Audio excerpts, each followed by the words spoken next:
మహబూబ్నగర్ జిల్లా కేంద్రంలోని ఏనుగొండలో నూతనంగా నిర్మిస్తున్న శ్రీ కంఠమహేశ్వర స్వామి ఆలయ ప్రాంగణంలో గౌడ ఉద్యోగులు విశ్రాంత ఉద్యోగుల అసోసియేషన్ ఆధ్వర్యంలో తయారు చేసినటువంటి 2025 నూతన సంవత్సర క్యాలెండర్ను మాజీ మంత్రి డాక్టర్ వి శ్రీనివాస్ గౌడ్ సోమవారం ఆవిష్కరించారు.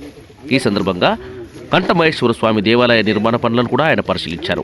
కార్యక్రమంలో గ్రేట్ అధ్యక్షులు వెంకటస్వామి గౌడ్, ప్రధాన కార్యదర్శి రాజయ్య గౌడ్, మాజీ గ్రంథాలయ సంస్థ chairman Rajeshwar Goud, municipal chairman Anand Kumar Goud, నాయకులు చంద్రకుమార్ గౌడ్, సాయిల్ గౌడ్, లోకయ్య గౌడ్, శ్రీనివాస్ గౌడ్, వెంకటేష్ గౌడ్, సత్యనారాయణ గౌడ్, బాలరాజ్ గౌడ్, నారాయణ గౌడ్, పురుషోత్తం గౌడ్, మురళీ గౌడ్ తదితరులు పాల్గొన్నారు.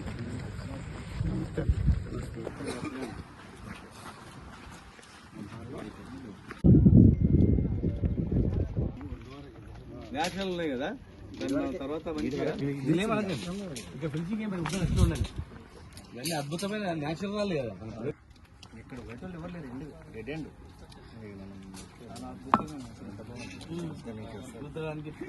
ఎంత న్యాచురల్ రాళ్ళు నేను అన్ని